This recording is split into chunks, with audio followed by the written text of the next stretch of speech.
Welcome to the Shooting Show. This week we return to the wilds of Ayrshire with Chris Dalton.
Okay, it's just turning 5 o'clock in the morning.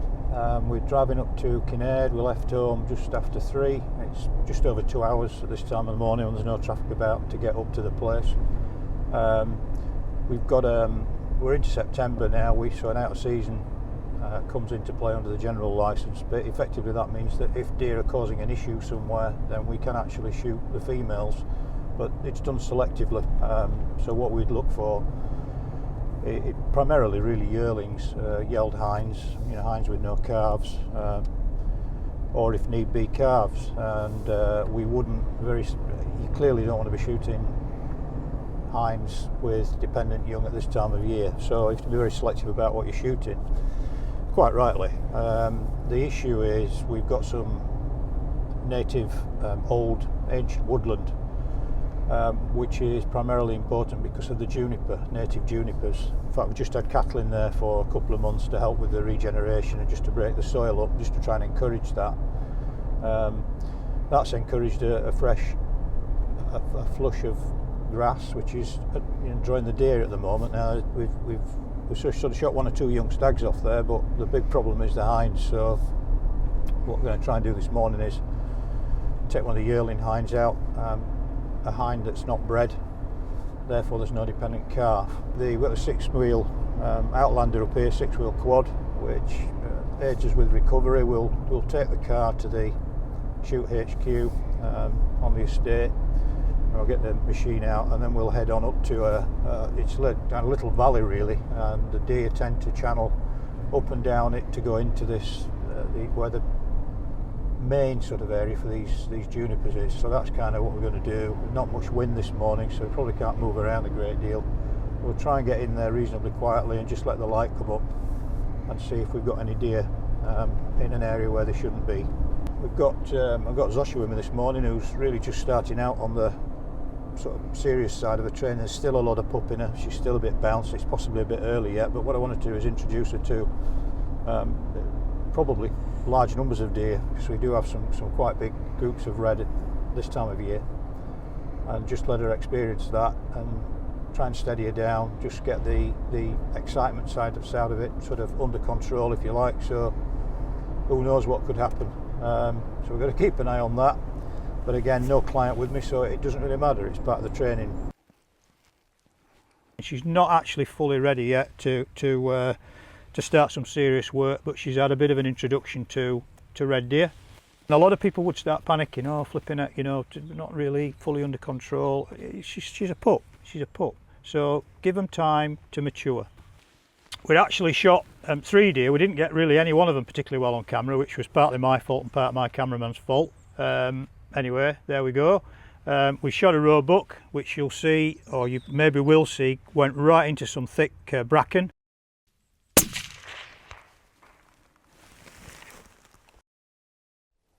We shot a young stag, which again moved up and then basically collapsed out of camera.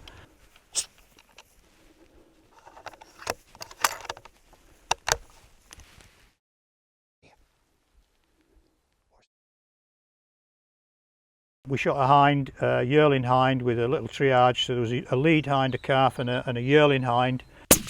And unfortunately, my cameraman followed the one that I hadn't shot, and the one that I'd shot went kind of right. But we see the recovery anyway of that particular deer. Getting her used to a bell, it's a good idea with a young dog. Signifies that she's got work to do. Should be a fairly easy follow up because it's fairly open ground, but it's not a bad idea just to let them have a couple of easy finds. So let's see if she can find it. Okay, show me. Good girl.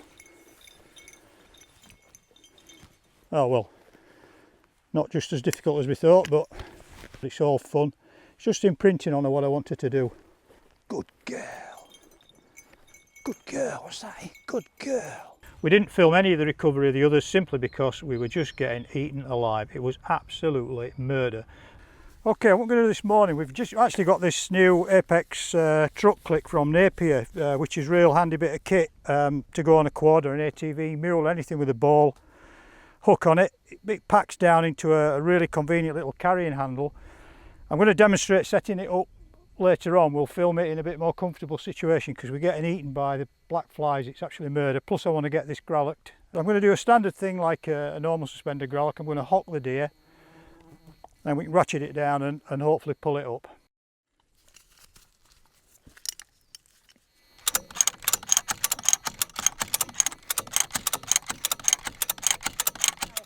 Okay, right, this benefit of this now is we're out on the hill. There's no way you're lifting that up into a tree, plus these trees are probably not strong enough anyway, so we can now do a suspended gralloch on a deer, which is really clean and handy.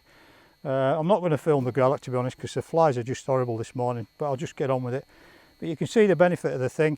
Very easy to use. It takes literally seconds to put it up. This is very uneven ground. We've deliberately put the quad in an awkward place just to show you that, I mean, it's not, normally we could get it flat.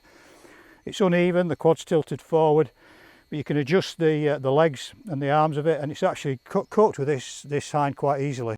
Nice clean gralloch. We're just finishing off with the front legs. Check those, nice and clean, not a problem with that. And what we've got there, you see, flies are terrible. We need to get this back in the larder, but lovely clean gralloch. I mean, everything's sort of drained down, clean as you like.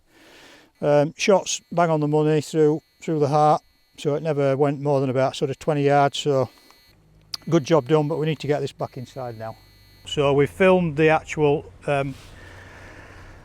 truck click in use, but we thought we'd wait till we get back to HQ and do this little bit in more comfortable surroundings, shall we say, with a nice fresh breeze. It's going to rain actually, but it's clean, it's clear, it's lovely, so we can actually talk and demonstrate. All I want to do is just show you how easy it is to set this thing up. I'm really impressed with it.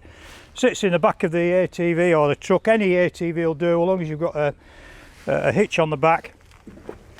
And basically it all folds up into a handy convenient little bag, so you can just strap this onto your back of your quad or whatever. There's actually an aqua sack there which you can fill with water, suspend, which is handy if you've got maybe a dirty carcass or something you just need to clean out. So that's a useful tool. Obviously you need to keep that back in the vehicle, but everything is nicely stowed away. You've got the arm, this fixed on the ball hitch, and then you've got the auto click just in a pouch here. And basically you can see that your arm slides up. There's your little hook where your auto click sits. Very, very simple system. It's just like a little lug which locks into the bar, and then you can adjust obviously the height of the arms with this lug as well, so that will adjust your height. Quite a nifty little arrangement. That obviously locks around your tow hitch on your ATV, and that just clicks into place. A lug, so that's actually securely fastened. And then your arm is sat on here with this. Pop that in, and then that actually locks it into position. Okay, so that's just popped on the ball hitch now. That's locked in position. This is nice and vertical.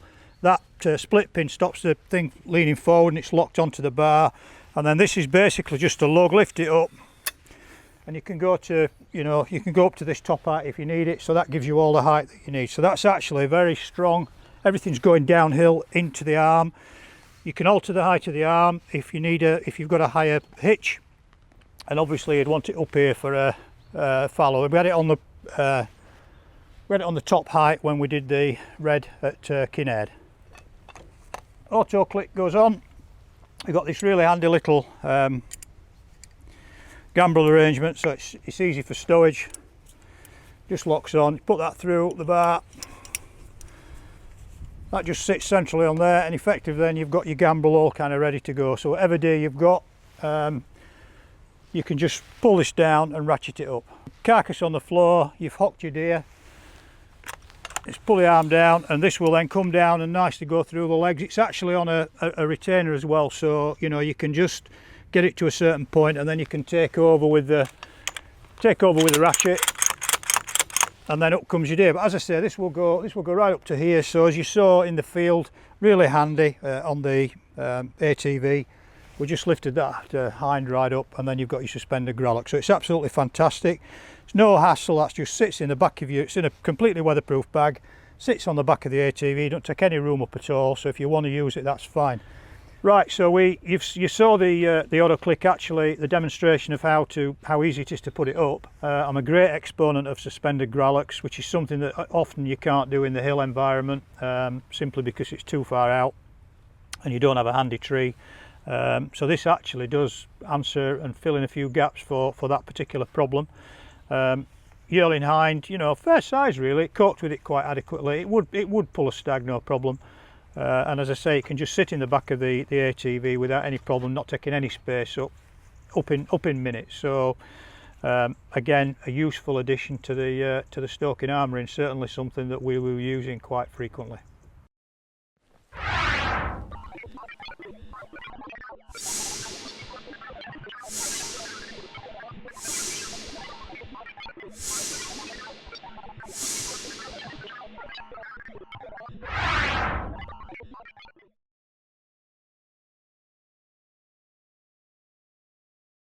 Chris Dalton doing what he does best there. And now it's the Shooting Show News. This is the Shooting Show News. Britain has a medalist at the ISSF World Cup final in New Delhi.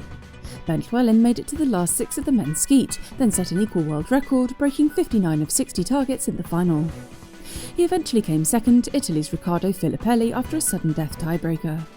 James Deadman and Aaron Heading also made their respective finals, and both exited in 6th place. Full report in the next issue of Clay Shooting magazine. There are serious firearms licensing delays in Northern Ireland.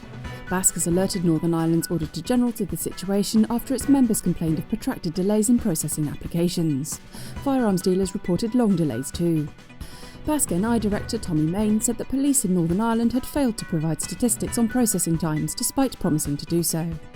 And he said the organisation would continue to put pressure on PSNI to ensure its firearms licensing system provides value for money. A report on bird crime has recommended further legislation on shoots in the UK, despite finding that Britain is at the lowest end of the crime scale globally. The report says shoot licensing should be introduced, along with statutory bag limits. But BASC says there's no evidence in the report to support these recommendations. BASC's Conor O'Gorman said it was disappointing that the report does not give credit for shooting's massive and well-documented contribution to bird conservation. And finally, the game bird industry is leading the way when it comes to reducing the use of antibiotics. New figures show that game farms and estates reduced their use of antibiotics by 36% this year, comfortably beating their 25% target. A spokesman for the shooting organisation said that this had been achieved through the hard work of game farmers, gamekeepers, the veterinary profession and the game feed trade. That was the Shooting Show News. Well, that's it for this week. Thanks for watching. Please like us on Facebook and follow us on Twitter. And if you're not a member of BASC, it's time to join now. BASC, looking after your sport, looking after you. This has been The Shooting Show.